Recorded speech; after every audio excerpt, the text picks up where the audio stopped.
it all started about, I don't know, 14 months ago, I suppose. A friend of mine worked for Rob Buchanan, who won Lotto, $4 million. So he bought 2 or 3 farms, and my friend worked on one of them anyway. And Rob worked the farm at Whangapē. Anyway, and old Trevor says, his boss was having trouble getting his cattle out, and we said, well, we do a bit of this.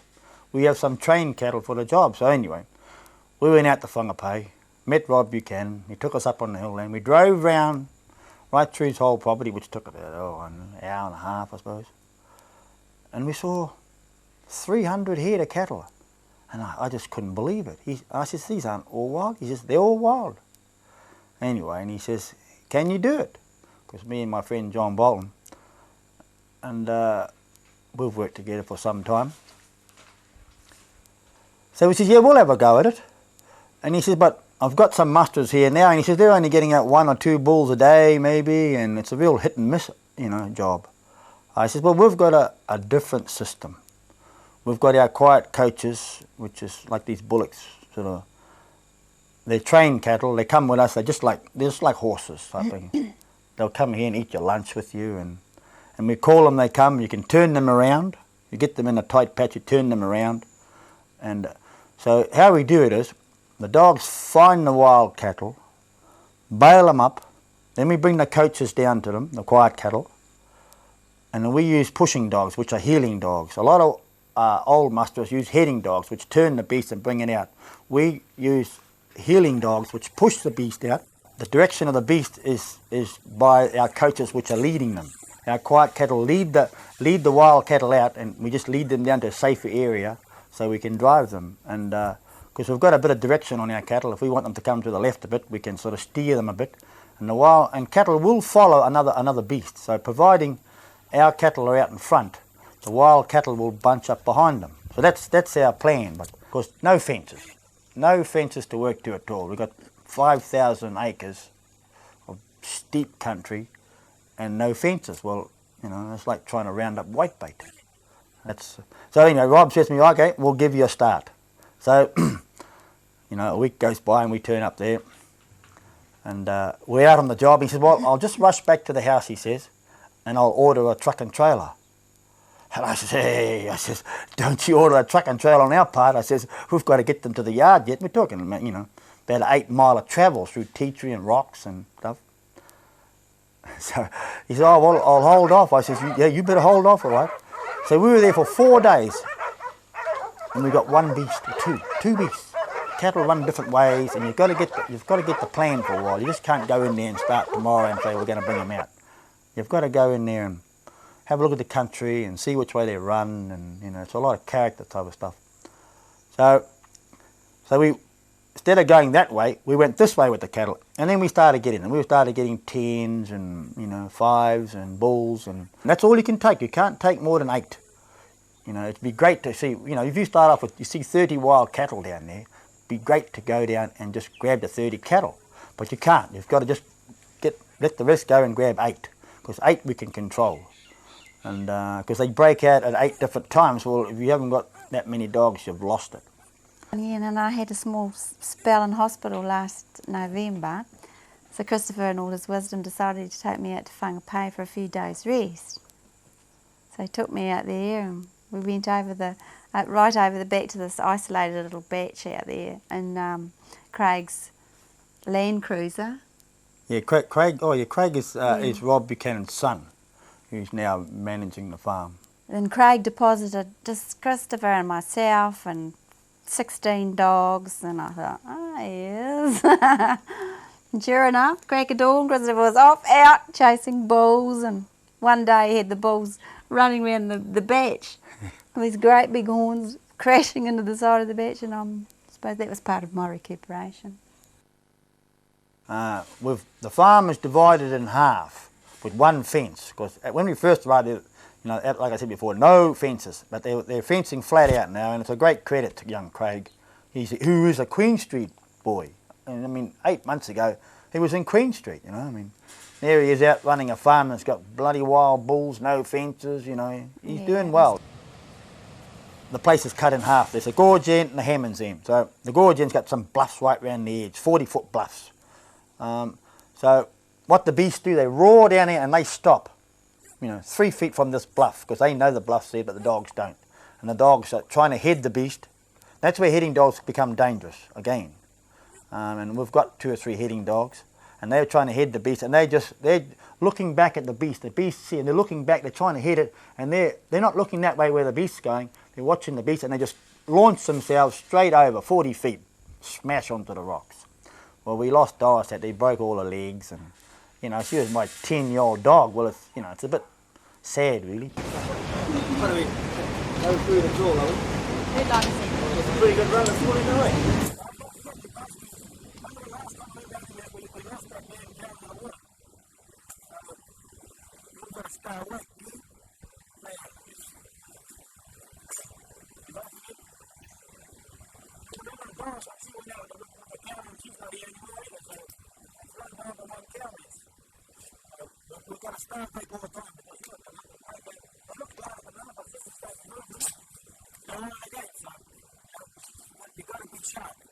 Now we don't have those problems now because we keep up high, and we've lost 2 horses. One sort of, actually the bull didn't. We've had a few injuries from the bulls and the horses, but they're only sort of minor. But we've lost, one died of a heart attack, and one died of splitting his groin through trying to jump out of the road of a bull. But they most of the horses can handle it, but you do get injuries because it's a tough job. The dogs they're not normal cow dogs, they're tough dogs, but they've got to be under control. You've got to put them in and pull them out. And that's all got to be done with control, with words, and that's why I use that whip. That cracking of the whip is a signal for those dogs to come off. It's nothing else, it's only a sound, because when they're going 90 miles down the hill after a bull and they're all hyped up and heaps of barking, the one in front of them is barking, one in the back's barking, and so they can't hear you talking. So, because we're usually 500 yards away and the sea's booming, and so the whip, that pulls them off. But you've got to have control on your dogs. Well, to go out there with 5, like an average farmer or musterer has 3 to 4 working dogs, right? And that you can muster, like at home here, I use 2 dogs to muster 200 head of cattle. That's all I need. The cows just turn and come, and we have the odd little fight, and 2 dogs can sort it out. But out there, you need 10 dogs to turn 1 bull. And because 4 dogs, you just waste your time. You might as well stay at home. The bull, once you give the bull 1 win, he knows and then the next time you're going to need 6 dogs, next time 7 dogs, and he gets better, and he gets wiser, and he gets more arrogant, and he beats you every time. So we go out there, I've got 14 dogs, and we've got 10 sort of cow dogs, like directional, and then we've got 3 sort of heavies that we just have for the bulls. So they got to go in and bite the bull to break him out of the teepee, because the bull's hiding the teepee, and the teepee's only high as a man, and you can't see under there, and you don't know what the hell's in there. The dogs are bailing around, the teepee's shaking, and you think, now what the hell's in there? You don't know whether it's got horns or what, and because there's 10 or 14 dogs barking in there, it's big. But you don't know whether it's got horns or what. And so you got to duck down under the teepee, and you're down here, and you sort of get down there, and next minute, whoosh, the bull's coming, and the teepee's all bent over from the coast, and you can't climb up it, it's only that round, and the bull can smash it down, but you can't, and you try and run away, and this bloody bull's coming, and so you really rely on your dogs. You've got to know your dog's barking, to which dog is, so it's sort of like working in the dark in there. And you've got to have confidence in your dog. There's some of those bulls out there that are real mean mothers. They can be 50 yards away and you yell at them, say, "Hoi, you!" and he'll just turn and come. And they come stalking you. And that's the dangerous part. And you just don't quite know what he's doing, and his eyes are rolling. They just want to eat you. Well, actually the last trip we had was a real interesting one, because we hear this bull bellowing up on the ridge about, I don't know, 1.5 miles away. So he's seen us coming from about 1 mile away, or smelt us, and he's hiding. So anyway, we said, right. And it's above quite a big steep area, some more bluffs. And so we put the dogs on, anyway, and by this time the rain's starting to come down. The bull breaks around the side, and so we try and get above this, a bit of a track heading above the bluff to try and get the dogs off before they hit the bluff, because when they hit the bluff, dogs and beast over the side. So anyway, he hits this track and he's heading towards the sea because he knows he's been there. You know, this bull would have been 10-year-old bull, and he knows that he's been down to the coast a lot because he eats the kelp. All those wild cattle out there eat the kelp, and they eat the kelp in a tea tree, and that's part of their diet. And you know, so the sea is just like their home. And so, and they know if they get phased, they just roar down to the sea, swim out into the sea, and hang out there. Maybe go to Australia. I haven't seen any over there at the moment, but anyway, they swim out there, and we just leave them because it's just a futile exercise, you know. Well, yeah, this bull hits the beach there, and he bails up on the sand there for a bit, and the dogs are having a go at him, and then he sort of goes out in the rocks a bit, heading towards the water, which he knows it's a safe place. And there's Chopper. She's the big orange dog, and she has a go at him. She gets thrown about 8 feet in the air, and then Bob's trying to have a go. He's the little white fella, and he usually gets in on the old clangers, and Mate usually tries to give it a love bite in the neck, and they're just not. This bull's still working towards the water, and eventually he gets in the water. He charges the dogs under, and the bull's facing the wrong way, and which we know that, you know, the only way to get him out is have him facing the shore. So I thought, oh well, there's only one stupid thing to do here, so we've got to jump in with this bloody bull. So that's, you know, so we jump in there, grab the tail, and of course he has a go at you and spins you around. But you know, once we get his head faced towards the shore, and one of us on the tail, he usually charges out.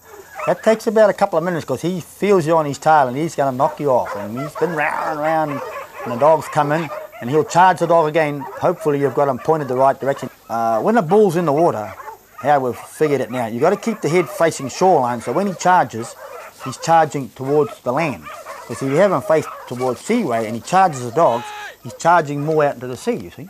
And he got up on the rocks there, and he roared along on top of the rocks, and he was still trying to get us, and I'm yelling for the boys to grab a rope, and just then some more dogs came in, and they sort of, he was busy worrying about the dogs at this point in time, and I think by some bit of luck, he tripped over, and then that's how we got him on the ground. And because normally, you know, they're pretty hard to throw, those big bulls, and but yeah, that was a bit of luck. You got to have a bit of luck occasionally. And so once we had him on the ground, we held him there, and then one of the boys, John, went away and got some coaches and brought them back up onto the rocks. And then once he sees his, you know, quiet cattle there, he says, well, I've got no mates, so he roars into them, and once he stands there again, we talk to them again, and away he goes home. If there's any dangerous or tricky sort of situation that needs someone to sort of get off their horse. You mean some silly bit? Yeah, to sort of go that extra mile, it's always Christopher here. Not always, we all do our bit. No, KJ does too, but you are keen to get off all the time. Oh, well. It's sort of like a natural instinct with him, if you know. It's just sort of. It's all part of the job, I suppose. But, and it's a bit of fun too. We enjoy it. You know, we get a bit of a thrill out of it. Because next day you think, whew, man, that was scary. And yeah, you think about it for the next week. You know, whew, man could have got beat up there a bit, but you could get run over tomorrow too. So what the hell, you know? But you know, we you know, it is bloody dangerous sometimes, but you got an idea what's going to happen. Love it. Eat, sleep, and breathe it. It's the unexpected. If you get bashed against a rock, that's when you got to. Last 3 weeks ago, we had this bull, and we actually had to put a rope on him, and we had him tied for a few seconds, and then he saw Craig and hit Craig, tipped him upside down around the rope. Craig was on the rocks. The bull was worrying him around the rocks, had him rubbing him around the rocks. So we had to roar in and pull the bull off him. And that's when you've got to have good mates. Because you don't want your mate to say, oh, look, there's my mate, he's hurt. You've got to act real quick, you know, and it's got to be, you can't hesitate. You've got to be in, otherwise, yeah. And that's where you've got to have good mates, real good mates. Well, I used to stay at home and worry, especially if they were late back. You know, they might have stopped off to have a drink at the pub, but I didn't know all this. So over the years, I guess I've got a lot of faith in Chris because I know he knows how to handle himself in most situations. I don't worry. I enjoy going out and watching what he does, and I don't really worry. He gets me in some tricky situations, and it's not second skin to me like it is to Chris. I mean, he's just grown up with all this. you know, and his famous is always saying to me, it'll be all right, Chrissy, just, you know, it'll be, just get in there and do it, you know. Well, you haven't come a cropper yet? Well, I've had a few scary moments. Yeah, but well, I mean, scary's part of it, isn't it?